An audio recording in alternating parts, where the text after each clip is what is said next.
Buenas tardes. Por razones de tiempo tenía un texto preparado para la ocasión, pero yo creo que mejor damos una breve pincelada en una presentación muy sintética de algunas ideas al respecto y dejamos más tiempo por si hubiera alguna intervención, porque no es que no nos podamos quedar a las 10 de la noche, es que a las 7 en el programa estaba en otro horario formal, pero a las 7:15 obligatoriamente tenemos que cerrar por otros compromisos institucionales, ¿no? Yo quisiera plantear la pregunta del panel que nos convoca desde el punto de vista del papel de la investigación en comunicación, de los estudios interculturales, de una visión crítica, y para ello quisiera plantear desde dónde estamos hablando. Les habla alguien que viene de una cultura, la andaluza, en el sur de España, de las más mestizadas históricamente por siglos. Ya saben que la hipótesis de Dussel y de algunos otros colegas sobre la importancia del califato de Córdoba y Granada, de mi tierra, Andalucía, de los procesos de hibridación que tuvieron lugar en el Mediterráneo, son determinantes para entender cierta cultura lógica que Bolívar Echeverría define como etos barroco, una característica de la matriz cultural de nuestro ámbito, y que plantea algunos estudios a partir de cierta reflexión, de los estudios críticos en una visión neomarxista, es decir, trabajos como los de Negrijar sobre cómo debemos entender la importancia de la comunicación intercultural o de los conflictos contemporáneos de disputa y de interés material, muchas veces en el plano justamente de lo simbólico, de las relaciones interculturales. En nuestro caso, en el grupo Con Políticas, iniciamos un estudio finales de los 90, cuando coincide un flujo migratorio importante desde el norte de África, de población subsahariana, a España, y en ese contexto, por primera vez, en los estudios en comunicación en nuestro país empieza a problematizarse la necesidad de repensar qué está sucediendo en las relaciones interculturales. Y eso nos llevó, pues a plantear los retos desde una visión emancipadora de qué significa estudiar la migración, la interculturalidad desde la comunicación en ese ámbito. Y a partir de ahí señalar algunos elementos que son importantes.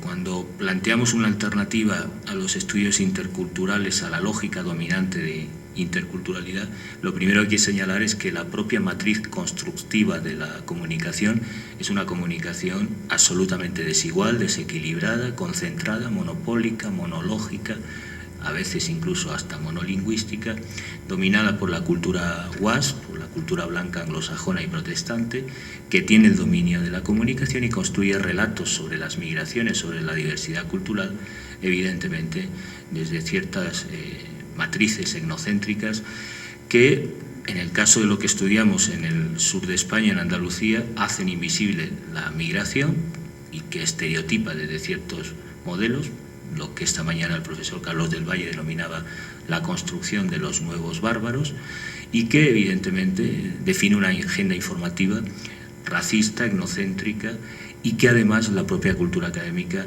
termina siendo segregacionista. ¿En qué sentido? Pues algo que señalaba yo en la presentación del Congreso. La mayoría de estos estudios eran micro, no abordan una visión estructural, material, crítica, desde la perspectiva de relaciones de poder más amplio, macros, que definen estos entornos, y que nos llevarían a problematizar algunas cuestiones sobre este orden imperial, sobre qué significa la abolición de fronteras, esas dimensiones porosas de intercambio de símbolos, además de mercancías y personas, desde la perspectiva crítica de la biopolítica contemporánea y de cierta dispersión de los conflictos que están teniendo lugar en el mundo. Por eso la centralidad de la comunicación intercultural, y por eso la necesidad en cualquier proyecto emancipatorio que piensa la comunicación desde el sur y desde abajo, de problematizar estos procesos. Tenía aquí algunas referencias de Melucci a propósito de la mediación cultural y del papel de los medios de comunicación y de las alternativas interpretativas a este respecto, pero luego en las actas les remito un poco, de algún modo, la lectura de lo que había preparado para este congreso.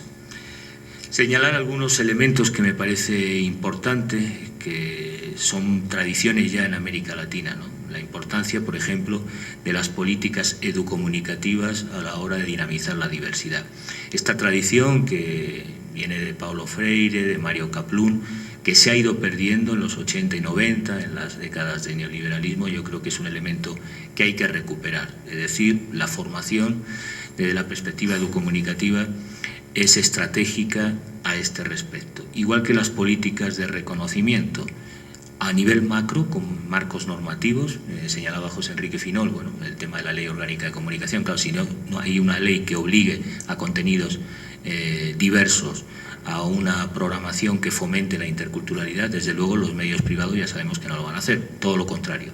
Sucede que con frecuencia se utiliza esa diversidad en un sentido negativo. También es necesario establecer políticas públicas de distribución de recursos, sean para comunidades, como los medios comunitarios, sea para el desarrollo local autónomo.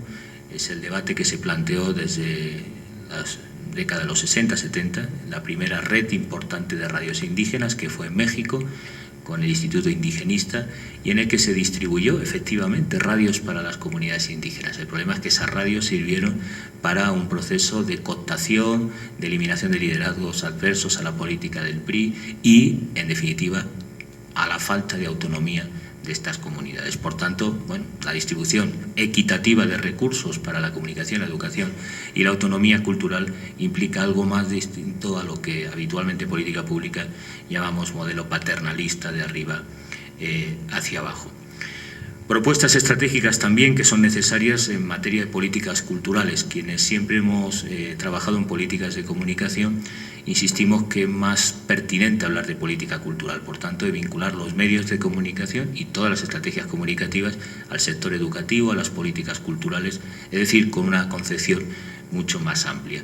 Esto implicaría rearticular, porque el modelo tradicional de los estados nacionales en políticas culturales es muy etnocéntrica, poco diversa y absolutamente vertical. Pero diría más, en el caso de América Latina, las políticas culturales no inician sino a partir de 1982 prácticamente, en el gran encuentro de la UNESCO en México, donde se empiezan a promover el compromiso de los Estados-nación de políticas culturales, que en modo alguno abordan la diversidad y que habría que problematizar cómo se construyen políticas culturales desde abajo. Ha habido intentos y experiencias interesantes. Por ejemplo, la experiencia del gobierno de Lula en Brasil en las últimas décadas, especialmente a partir del ministerio de Gilberto Gil, es una prueba de cómo se puede construir desde abajo, desde lo local, desde los actores sociales, desde los colectivos y las comunidades, otra concepción de la política cultural que atienda a esa diversidad de manera productiva. Por supuesto, también está el pendiente el reto, no voy a detener en comunicación educativa, ya lo he señalado antes, la necesidad de abordar proyectos de educomunicación, pero no es posible un proyecto emancipador sin una crítica del conocimiento, en este caso del papel de la universidad y cómo se replican o se reproducen ciertas lógicas absolutamente no solo epistemicidas, sino segregacionistas.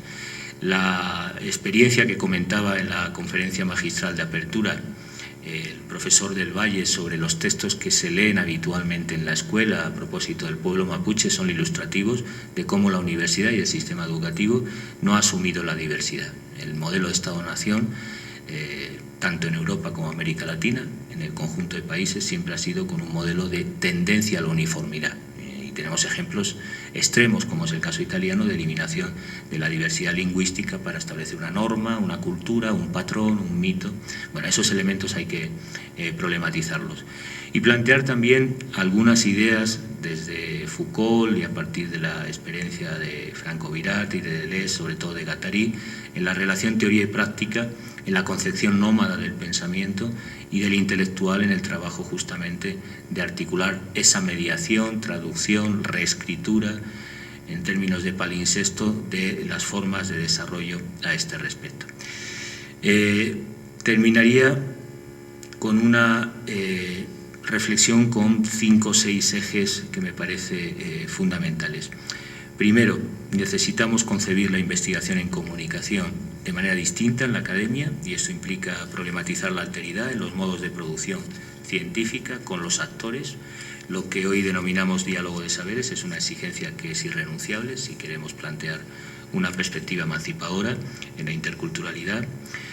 En segundo lugar, sería necesario también repensar la alteridad en su lógica constituyente para animar el pensamiento sobre la praxis cultural.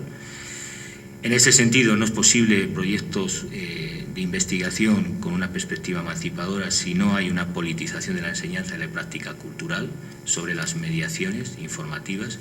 En esto estaría de acuerdo con Dussel, que muchos de los estudios culturales latinoamericanos efectivamente han perdido su politicidad y su matriz económica. Sin esas dos matrices difícilmente podemos hablar de comunicación intercultural, porque en el conflicto mapuche, en el Valle del Cauca, en cualquiera de los conflictos que analicemos, está la tierra, están las condiciones de existencia y reproducción social, por tanto, las condiciones de desarrollo a este respecto.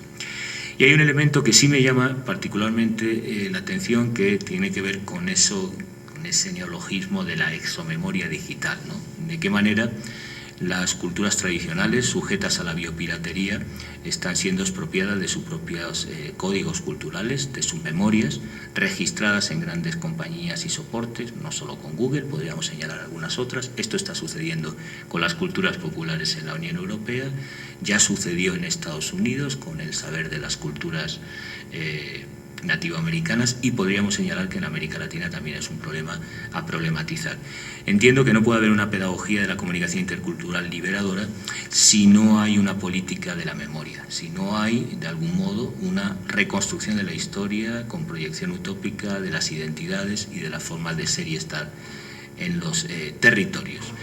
Ese ámbito es un reto o una reflexión que quisiera señalar.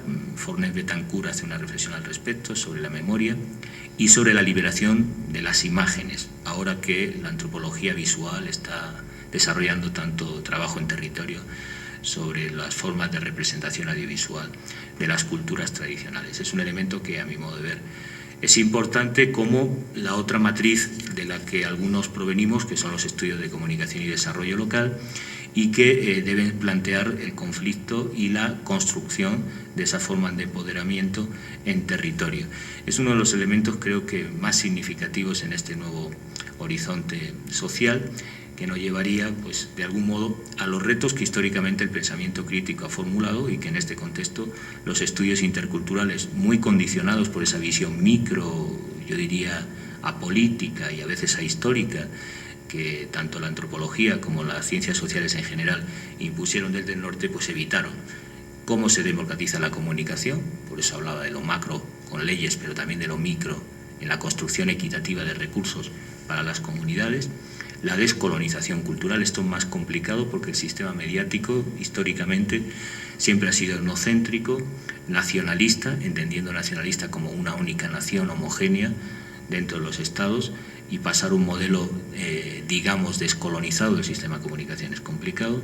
Desarrollar formas de cooperación y desarrollo informativo de los propios recursos de información y comunicación, no solo con medios masivos, sino con formas tradicionales, desde la minga y otras maneras o rituales de reproducción de la cultura local y los códigos propios de las comunidades, a las nuevas formas de participación, por ejemplo, los infocentros o telecentros, en el que algunas experiencias he conocido, por ejemplo, en Popayán, en el Valle del Cauca, justamente de apropiación por las comunidades indígenas de estos dispositivos tecnológicos avanzados, también es el caso del pueblo mapuche, para desarrollar sus reivindicaciones de forma globales.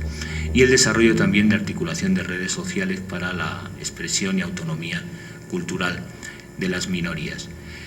La exposición que tenía era un poco más amplia, con algunos ejemplos de lo que ha sucedido en el caso de la campaña de otras latitudes y de otros pueblos respecto al discurso del terrorismo. Es un discurso, y en esto coincido con las tesis del profesor del Valle, global, no es solo el caso mapuche, es generalizado en todo el mundo, y justamente lo que está generando es todo lo contrario de la comunicación intercultural. Hoy en un programa de radio me preguntaban si la comunicación puede contribuir a la interculturalidad. Bueno, este es un mito que criticaba Matelar, ¿no? La paz y el entendimiento entre los pueblos. La historia, la moderna de la comunicación, ha sido exactamente lo contrario. Sea el Mercurio de la familia Edwards, o sea la BBC para justificar las guerras en Oriente Medio, o sea, por ejemplo, en nuestro caso más cercano, los medios mainstream tipo la Fox en Estados Unidos, o ciertos canales en Colombia que han defendido las estrategias paramilitares y cualquier posibilidad de paz. Bueno, son ejemplos de una economía política y de una comunicación intercultural muy centrada, muy concentrada, poco diversa, y que efectivamente nos plantea un reto de ver el proceso emancipatorio desde abajo con las comunidades, siguiendo esa tradición de la pedagogía cultural freiriana, siguiendo la tradición de la educomunicación, siguiendo la experiencia de la comunicación-acción participativa que Orlando Fassborda y otros intelectuales desde los años 70 vinieron trabajando también en esa dimensión intercultural.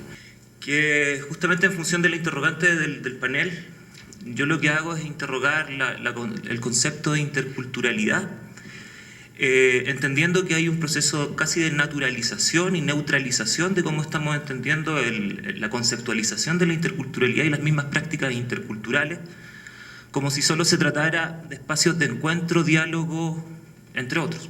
¿Cierto? Está ahí en ciertas definiciones que también nos ofreció José Enrique al trabajar con Dahl, ¿cierto? Que vamos a ir problematizando esas dimensiones.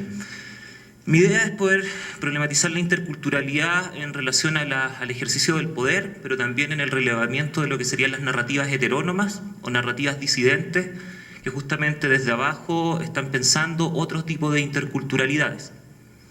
Y la premisa con la cual yo quisiera comenzar es justamente entender la interculturalidad como un dispositivo que produce y administra las diferencias en diversos planos. No solamente llevando al concepto étnico que ha sido preponderante en el Congreso, sino que también a otro tipo de relaciones culturales, las relaciones de género, los dispositivos que están también operando a nivel patriarcal, ¿cierto? Y cómo eso constituye diferencias y administraciones de esas diferencias en el plano de la cultura.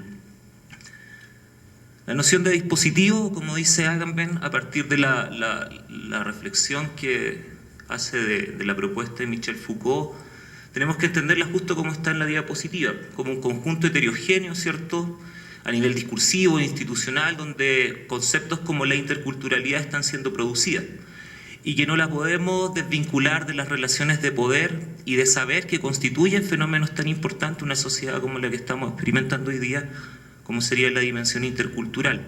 Entonces, entender la interculturalidad como un dispositivo, insisto, que produce y administra diferencias, permite superar también esa lectura más bien naturalizada del encuentro simplemente y entenderla como un ejercicio del poder. Del poder y desde dónde se piensa ese poder y desde dónde se ejerce. Por eso la pregunta que yo establezco es de dónde estamos pensando y ejerciendo la interculturalidad hoy.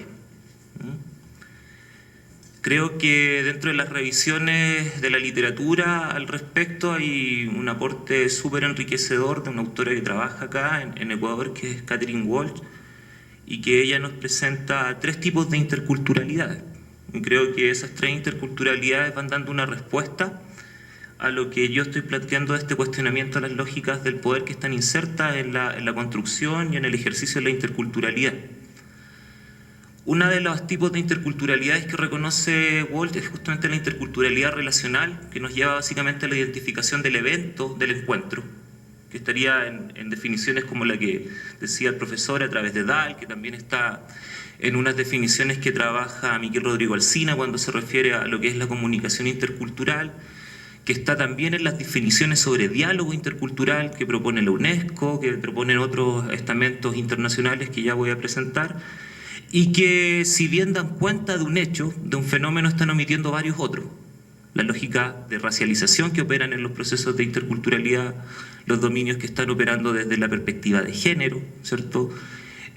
Por tanto, también omitiendo la dimensión del conflicto que muchas veces en el proceso intercultural subyace, producto de un proceso histórico que podríamos entenderlo a partir de la teoría de Quijano como los elementos que constituyen la colonialidad del poder, ¿cierto? Entonces la concepción de una interculturalidad relacional nos permite simplemente reconocer el evento de la intersección, del encuentro, pero también omite otros elementos que son constitutivos de este fenómeno interseccional, ¿cierto?, de construcción de discursos desde sujetos que se autoperciben desde la diferencia. Creo que tenemos que avanzar un poquito más allá en esas definiciones y también ir reconociendo cómo esas interculturalidades se producen desde arriba, que es el concepto que que utiliza Walsh, ¿cierto?, que la conceptualiza con el término de interculturalidad funcional. Yo ahí pongo 3 ejemplos claros. Por un lado está la moneda, ¿cierto?, la Casa de Gobierno en Chile. En Chile tenemos una ley indígena que básicamente hace un reconocimiento bastante extraño lo que es los propios pueblos indígenas en nuestro territorio. Lo lleva más bien al plano de la folclorización de esas diferencias. Se transforman en objetualizaciones casi de museo antropológica y no se reconoce justamente la dimensión constitucional de su reconocimiento como pueblo. Y vivimos ahí en un estado-nación de carácter monocultural, uninacional, que se esfuerza por mantener esta idea del imaginario nacional desde la perspectiva de la unicidad, ¿cierto? Por otro lado, tenemos esos monitos que están ahí de colores, son el símbolo de un libro que salió en 2008 por parte de los ministros de Relaciones Exteriores de Europa, el libro blanco sobre interculturalidad, sobre diálogo intercultural, que al revisarlo es fenomenal porque uno dice: el eurocentrismo parece ser una categoría que está fuera de contexto y de temporalidad, pero la verdad es que los documentos que están emergiendo hoy siguen insistiendo en que el eurocentrismo es un fenómeno que está tan encriptado en la construcción de la subjetividad y la racionalidad moderna que documentos como este lo hacen explícito, en donde la toma de posición respecto a una política intercultural pasa justamente por las decisiones que actores de una institucionalidad eurocentrada dirigen hacia el resto de la población en función del cumplimiento de derechos universales. Por tanto, tampoco se está considerando la construcción de unos derechos interculturales en la perspectiva que lo plantea Boaventura de Sousa Santos, por ejemplo. Entonces, es un libro que es bien interesante revisar, sobre todo a nivel de sus operacionalizaciones conceptuales y del posicionamiento particular que estos actores asumen respecto a su perspectiva casi mesiánica de cómo estaríamos pensando en la interculturalidad justamente desde la lógica eurocentrada. Y el otro texto que me parece súper interesante también de revisar cuando pensamos la interculturalidad desde arriba es este texto de la UNESCO, ¿cierto?, Invertir en la diversidad cultural y en el diálogo intercultural, donde ambos conceptos están adscritos a una lógica desarrollista, de cómo poder desarrollar una sociedad, ¿cierto?, en función de estos dos conceptos.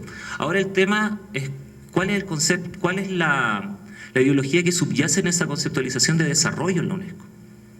Creo que no hay una indagación relevante ahí de cómo pensar, por ejemplo, lo que desde Latinoamérica Arturo Escobar define los post-desarrollos. Creo que sí estando anclada una mirada desarrollista de carácter mercantilista, el discurso liberal que está ahí subyaciendo en la narrativa de un instrumento como este en particular. Entonces ahí tenemos otra interculturalidad, ¿cierto?, y que además produce y reproduce sistemáticamente relaciones coloniales respecto a las relaciones que mantengo con ese otro. Y un tercer espacio desde donde pensar y ejercer la interculturalidad es el concepto de interculturalidad crítica planteada por Walsh, que justamente retoma las narrativas que desde abajo, ¿cierto?, están pensando procesos de transformación o procesos de cambio civilizatorio en una ecología de la transescala, si retomamos un poco los conceptos del mismo Boaventura, que no solamente se dirigen en un acto performativo hacia el Estado, sino que también hacia las propias localidades. Hay un diálogo también de abajo hacia abajo, no solamente pensar la interculturalidad en términos de los cambios que debiesen estarse generando en la institucionalidad, sino que también en los espacios de la cotidianidad, en los espacios más bien micropolíticos, y los ejemplos que tenemos en Latinoamérica van desde Chiapas hasta el Gualmapu, ¿cierto? Cómo se está pensando desde esos lugares de resistencia y de subjetividades también autonómicas,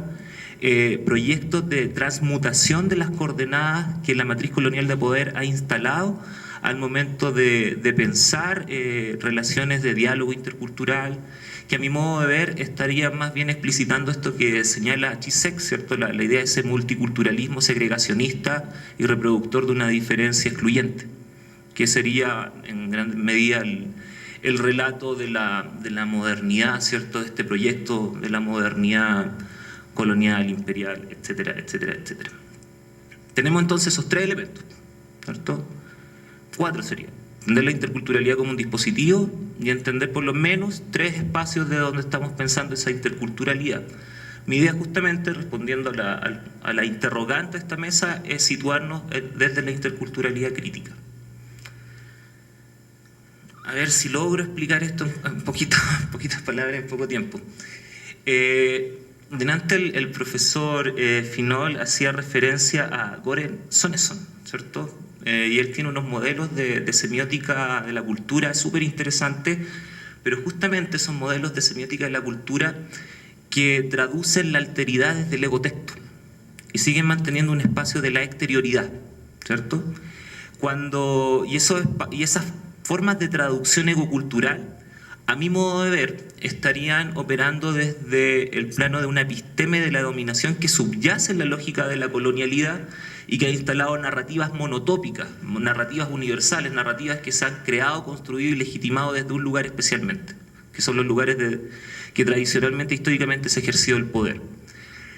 Eso no quiere decir que no haya un espacio de frontera, sino que justamente los procesos de traducción semiótico en términos interculturales, desde esta perspectiva, que serían las interculturalidades funcionales, e inocentemente también nuestras interculturalidades relacionales, generan el momento del encuentro con esos otros, ¿cierto?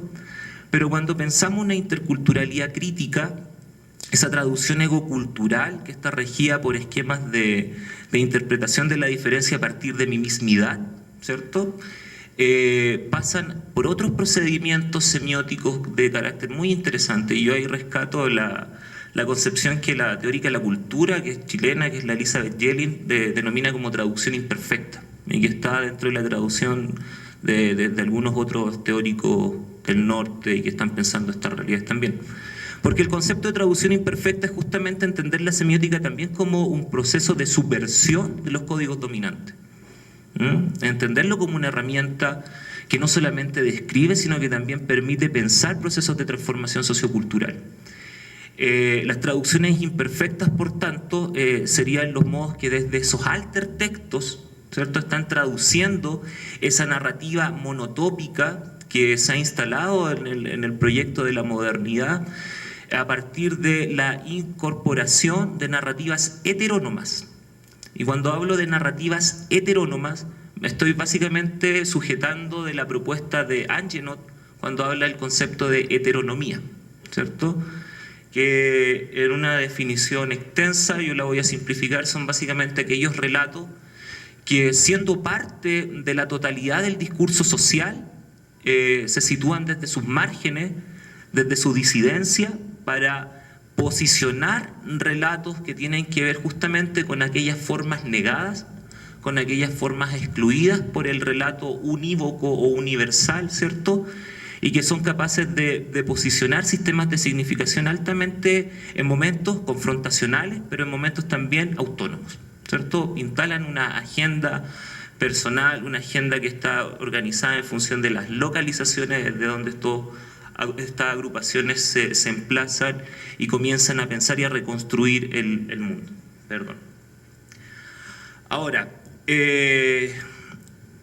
¿cómo atender la heteronomía y estos discursos de la disidencia? Esto es una primera aproximación, creo que conversábamos delante con el profesor, ¿su nombre cuál era? Con Luis, ¿cierto? ¿Cómo pensar la presencia de la disidencia, de las diferencias, desde alguna perspectiva epistemológica que sea coherente justamente a prácticas de liberación? Y ahí hablábamos justamente de un pensador latinoamericano que es Enrique Dussel. Y Enrique Dussel hoy día está retomando uno de los conceptos clave, a mi modo de ver, de lo que ha sido la filosofía de la liberación, que es el concepto del método analéctico, ¿cierto?, como una posibilidad axiológica, ¿cierto?, de poder justificar formas de construcción de saberes en conjunto justamente con ese otro desplazado, con ese otro que ha sido víctima de los procesos de subontologización y subalternización por los diversos dispositivos que instala la colonialidad en sus diversas áreas de acción. Y me parece interesante tomar lo que es el método analéctico o anadialéctico, dianaléctico, como lo plantea también Dussel, porque nos sitúa justamente en el plano de la dimensión dialógica del encuentro. Por tanto, en el mismo método analéctico subyace también un proyecto de carácter intercultural y de concebir al otro ya no como el otro de la exterioridad, sino como el otro con el cual nos constituimos y pasar a hablar desde un nosotros, que es una transformación epistémica interesante. Ahí pongo algunos datos también que yo veo relaciones fuertes entre lo que es la perspectiva del método analéctico con la comunicación horizontal de Beltrán, entre otros elementos. Una de definición que está en un libro del 73 de Dussel sobre lo que sería el método analéctico, que es básicamente eso que yo les señalaba, poder hacer un desplazamiento y entender que la totalidad discursiva no solamente se construye desde arriba, desde los discursos hegemónicos, sino que también hay una producción narrativa muy fuerte en el campo de las disidencias, ¿cierto? No es que el subalterno, como decía Spivak, no podía hablar, sino que no era escuchado, básicamente. No es que no se pueda hablar desde los espacios de subalterno, sino que quién está escuchando al subalterno. Ahora, eso, ¿cómo lo entendemos en el escenario hipermediático? Si lo queremos llevar al campo de la comunicación, la construcción de la sociedad o la modernidad telemática, como lo explicaba en los años 80 Matelar, ¿cierto? Con Zunkel, si mal no recuerdo el libro específico, se ha caracterizado históricamente y se sigue caracterizando por dos grandes niveles. Por un lado, la concentración de la materialidad comunicativa, ¿cierto?, por sectores muy específicos de la población, pero también hay que considerar la participación de los actores sociales en los procesos de apropiación de estas tecnologías que hoy día permiten instalar estas narrativas heterónomas a las cuales yo hacía alusión, ¿cierto? Es un escenario complejo que no nos tiene que llevar a caer en una concepción tecnodeterminista que prolifera en la narrativa académica, en la narrativa comercial, en la narrativa política, sino que justamente entenderlo por los procesos de mediación de los sujetos respecto a esas tecnologías. Daría un ejemplo cortito. En Temuco tenemos un proyecto muy bonito sobre cómo justamente actores comunicadores mapuches están construyendo relatos a partir del uso tecnológico, y nos damos cuenta claramente que esa idea tecnodeterminista se derrumba completamente a partir de las epistemes que están ahí operando a partir de una reconstrucción etnémica, por ejemplo, de cómo estos relatos instalan el ASMAPU, que es, como decía el colega, si hay una ley indígena, si hay un relato epistemológico fundamentado en la ley indígena que está en la concepción del ASMAPU, por ejemplo. Entonces, habría que entenderlo desde ahí, este escenario hipermediático también, en ese espacio de lucha entre las hegemonías y las disidencias.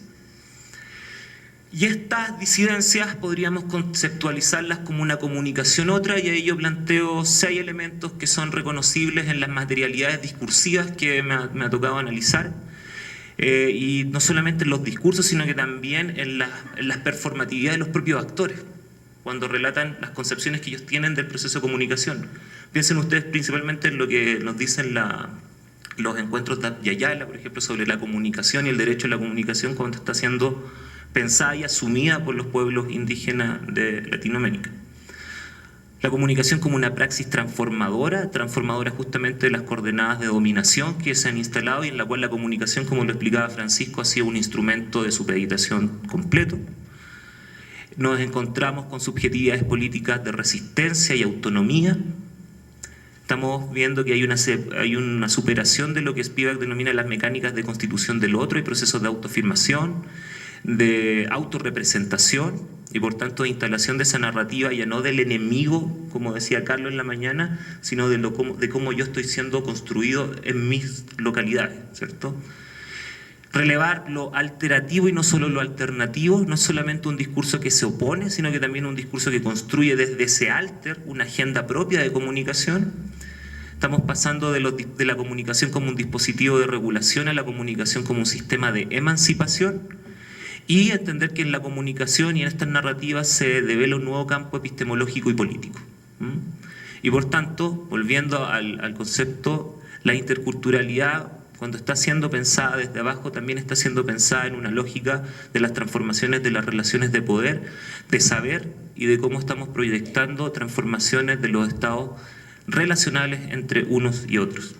Gracias también, y no voy a detenerme tampoco mucho en los saludos protocolares, pero de todas maneras Agradezco a CIESPAL, a su director, la persona de su director, al equipo de la Asociación de Soleil, no sé si estamos a ver por ahí. Creo que es una iniciativa muy interesante. Vengo a hablar sobre todo como semiótico y habiendo tenido cierta experiencia en investigación en la forma en que ciertos actores sociales, ya sea estudiantes, movimientos mapuches, movimientos homosexuales, ingresan o acceden al espacio público de las prensas de referencia o hegemónicas, y también reflexionando sobre cómo ellos mismos realizan un trabajo de doble, digamos, comunicación. Por un lado, necesitan en algún momento ingresar a este espacio público de la sociedad dominante, que representa para ellos este acceso a este espacio, por un lado un peligro, pero por otro lado una oportunidad. Y por otra parte lo hago tratando de responder a un desafío teórico que nos obliga a pensar el tema de la interculturalidad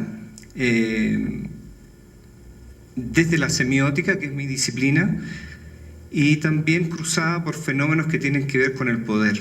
En ese sentido, si bien no me adscribo totalmente a los términos en los que, es decir, no me siento totalmente cómodo en los términos en que se llama a este debate, porque no soy experto en teoría decolonial, no soy experto en temas de desprendimiento epistémico, etc. He tenido que hacer una breve discusión previa que no les voy a leer para poder explicarme a mí mismo cómo yo podía abordar esta temática. Por supuesto, todo lo que yo les pueda decir al respecto ustedes ya lo conocen. Sí voy a leer algunas cosas que me parece que son un poco la traducción de esas temáticas desde una perspectiva semiótica que está fuertemente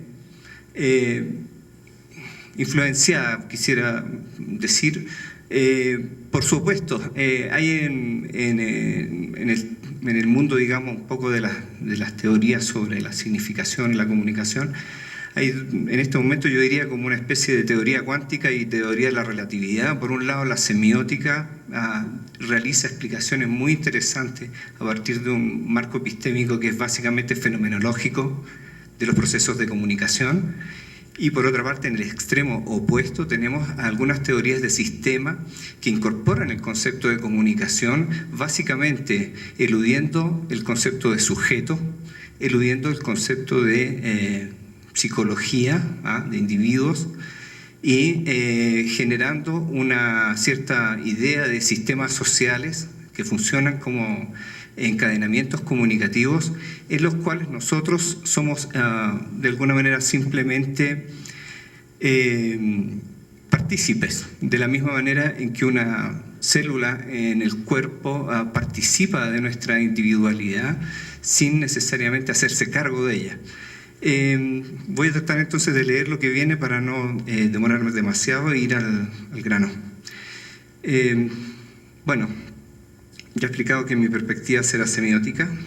Se interesa en la cultura como sistema de sistemas de significación. Luego podemos tener alguna discusión con el señor López respecto de si esto tiene algún sentido todavía hoy día. Y la comunicación como el uso social y dinámico de las posibilidades de dicho sistema. En este sentido, ¿en qué consiste la interculturalidad desde un punto de vista semiótico? No estoy seguro si vamos a estar totalmente en sintonía con José Enrique, a quien quiero mucho, pero tal vez esto sea útil para irritarnos mutuamente y ver si hay algún punto de encuentro luego. Desde una mirada exterior, la interculturalidad involucra la concurrencia o coocurrencia de dos o más sistemas de significación en la construcción de realidades sociales, en el contexto de la acción o interacción de uno o más sujetos capaces de operar en ellas. En el campo de la comunicación esto no implica necesariamente un conflicto de interpretaciones, en la medida que las diferencias interpretativas no bloqueen el curso de la comunicación entendida como encadenamiento de las operaciones que la dinamizan. Este concepto de comunicación entendido como encadenamiento de operaciones, que he tomado prestado de Maturana y Varela, así como de Niklas Luhmann, está solo en apariencia reñido con el de la comunicación como intercomprensión, pero su posibilidad está considerada en las semióticas canónicas, incluyendo las de Umberto Eco.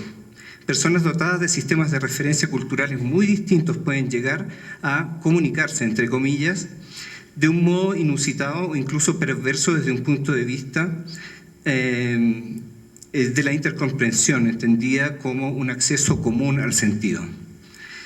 A mi manera de ver, esta forma de ver la interculturalidad puede llevar nuestro análisis más lejos en términos de la capacidad explicativa de un modelo de comunicación que incluye y no excluye las diversas figuras o tipos de coordinación o descoordinación que se pueden presentar ante un mensaje o texto que está sujeto a varios regímenes o lógicas constitutivas. En este sentido, la famosa Chaufán, ¿no? ¿Cómo decirlo? Esta comida que, por supuesto, no habla, pero podemos hacerla hablar. Desde un punto de vista interno, la construcción de sentido en condiciones de interculturalidad percibida por uno o más de los participantes de la comunicación involucra un eventual esfuerzo de atribución de un marco específico de referencia cultural o sistema de significaciones y una adaptación consecuente del mensaje o texto en un esfuerzo de traducción que se mantiene siempre en el terreno hipotético y a la espera de confirmaciones o desconfirmaciones que jamás son concluyentes, lo que sitúa la interculturalidad en el plano de los innumerables supuestos que permiten el encadenamiento comunicativo. ¿Cómo podemos entender semióticamente la transculturación, en el contexto de la cual se producirían, según el tema al que se nos invita a debatir, los esfuerzos decoloniales? La transculturación, por definición, supone la adopción gradual o parcial de otra cultura, y por lo tanto está lejos de suponer el mero conocimiento de sistemas culturales ajenos atribuibles a terceros, a los demás, a otros. La transculturación parece involucrar al menos dos situaciones complementarias: coexistencia de dos sistemas de referencia cultural y una preferencia diferencial en base a una valorización o desvalorización de los mismos. El quiebre decolonial de esta forma puede ser entendido como una detención, como una ruptura del proceso de transculturación, como vía hacia la pérdida de la cultura originaria o aculturación. Pero es precisamente también la transculturación la que permite el proceso de decolonización de las estructuras dominantes y la elaboración de una interculturalidad desde abajo, cuestión que, si se asume, da como resultado una cierta valorización de la situación transcultural. Algunas consecuencias prácticas, pensaba yo, o teóricas de estas reflexiones. Por un lado, creo que podría pensarse o argumentarse, o yo podría argumentar, que quizá la existencia de sujetos transculturados es condición de posibilidad, en muchos casos, de procesos de decolonización. Ahí podríamos trabajar algunos ejemplos, pero es interesante cómo muchos de los proyectos que involucran construcción de proyectos como los que mencionaba Francisco Sierra o Claudio Maldonado, involucran gente que no está del todo sumida, o por decirlo así, inmersa en una cultura monolítica, sino que está de paso entre dos culturas, en conflictos de identidad cultural, y por lo tanto ellos se convierten en vectores muy interesantes de estos proyectos de comunicación o interculturalidad desde los sujetos que están en situación de dominación. Cabe preguntarse entonces si la existencia de un fenómeno de transculturación, de relación ambigua entre culturas es un obstáculo para la decolonización o es una condición de posibilidad. Bien, en segundo lugar, ¿puede simplemente abandonarse o desprenderse uno del modelo colonial? Sin duda los sujetos parecen involucrarse en este proceso que comienza en el territorio más íntimo de la mente y se extiende hacia las regiones superestructurales de la vida social, según las clásicas categorías marxistas. Pero ¿cómo este desprendimiento epistémico podrá transformar el sistema de producción de la vida? Es la pregunta, creo que nos hacía también Francisco. La economía política de la comunicación nos plantea un problema muy duro, porque se puede realizar toda clase de transformaciones sobre la manera en que los sujetos dominados viven o reformulan su situación de dominación, pero en la medida que no sean capaces de transformar esas profundas estructuras económico-políticas, probablemente no van a estar en condiciones de asumir plenamente ese proceso emancipatorio. Diversas iniciativas parecen estar indicando un paso desde esta dimensión ideológica o superestructural hacia una más estructural. Nuevas formas de producción y reproducción de la vida. Tercero, ¿cómo conjugar el riesgo detectado por Evandro Vieira, por ejemplo, entre otros, de replicar las fórmulas coloniales al tiempo que se las combate? Es decir, cómo combatir el colonialismo de un modo no colonialista. La afirmación de la cultura dominada puede volverse dominante. La búsqueda de autonomía política puede revitalizar o reeditar los viejos nacionalismos. La reivindicación de una identidad, reeditar un pensamiento racial. 4. Más específicamente, si la tarea es decolonizar lo que fue colonizado, entonces surge la pregunta sobre qué fue lo que fue colonizado. Pregunta sobre un origen que demanda la construcción de esos falsos amigos que son las identidades y las verdades verdaderas. La construcción de esas peligrosas continuidades históricas de las que Foucault nos previno. Tradición, influencias, desarrollos, evoluciones, mentalidades, obras, la irrupción de un acontecimiento verdadero. Quinto, en la medida que la mentalidad y el sistema colonial llevan secretamente el estigma del horror y la muerte, ¿qué impide considerar, erróneamente en mi opinión,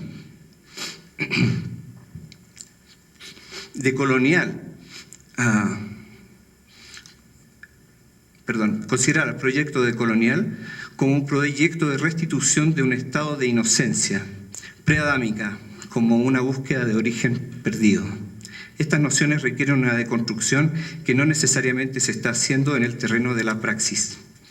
Es decir, que probablemente esta discusión se está llevando a cabo en el ámbito de los intelectuales de la decolonización, pero no necesariamente en el ámbito donde se están construyendo las iniciativas decolonizadoras. Sexto, ¿en qué medida las prácticas decoloniales toman en cuenta el hecho más o menos evidente de que sus estrategias pueden ser invisibles para el sistema dominante o visibles solo bajo los marcos interpretativos propios de esa cultura?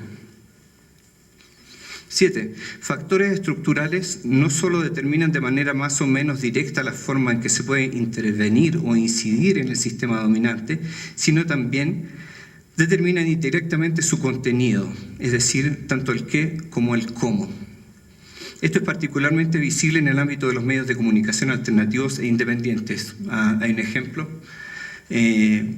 Claudio Maldonado llamó a una interesante reunión de comunicadores mapuches, los cuales en su extrema miseria comunicacional nos decían en el fondo que su medio de comunicación estaba radicado en su habitación, en su casa, que no tenía dinero para mandar a nadie a reportear, que no había realmente una red completa que él pudiera, al que él pudiera recurrir para un reporteo en profundidad de los temas, y que básicamente dependía de las fuentes que quisieran mandar la información. Esto, como ustedes pueden ver, hace una diferencia enorme entre las intenciones emancipatorias de nuestros proyectos y las condiciones reales en las que éstas se practican. Por último, ¿qué significa hablarle al otro en sus propios términos? Para explicarle o hacerle comprender los propios términos, el mundo de uno, la verdad de uno. Hay un riesgo en esto. Por un lado, explicarle al otro quién es uno involucra traducirse frente al otro y muchas veces trasvestirse, es decir, volverse comprensible para el otro. Y por lo tanto una adaptación, podríamos decir, histérica al deseo del otro. Hay trabajos interesantes a este respecto sobre neoindígenas en el ámbito francés que involucran cómo los atuendos, las tradiciones, los ritos son progresivamente sacados de su contexto tradicional y puestos en un ámbito de espectacularización que los hace visibles y traducibles para los fines, por ejemplo, del turismo. Voy terminando. Pero también la construcción de un campo intercultural dentro de la cultura dominante, que representa una especie de retradicionalización, pero dentro de la otra cultura. Por ejemplo, el fenómeno en Chile y en otros países de la poesía mapuche, que existe básicamente en el ámbito de la sociedad mayoritaria, donde circula y se reproduce la industria cultural de la poesía mapuche y no necesariamente en el ámbito de las comunidades. Bien, con eso termino y quedo entonces para aclarar un poco todas estas cuestiones muy resumidas en el ámbito de las preguntas. Gracias.